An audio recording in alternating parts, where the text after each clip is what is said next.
आपको ये बता दूं, जो बसंत है ना, आमतौर पे फरवरी के दरमियान दूसरे या तीसरे हफ्ते में आती है।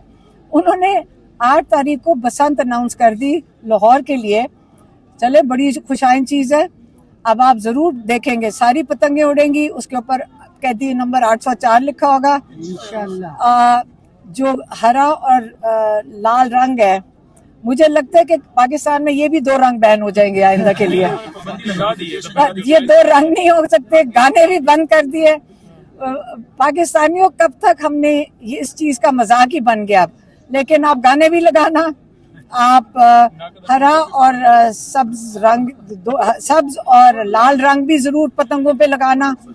मैंने सुना है कि उन्होंने वो भी कंट्रोल किया हुआ है कि आप सिर्फ एक जगह से खरीद सकते हो जहां से डोर और वो पतंग मिलेगी। तो जब मिल जाएगी आप मार्कर ले लेना, उससे लिख देना कैदी नंबर 804।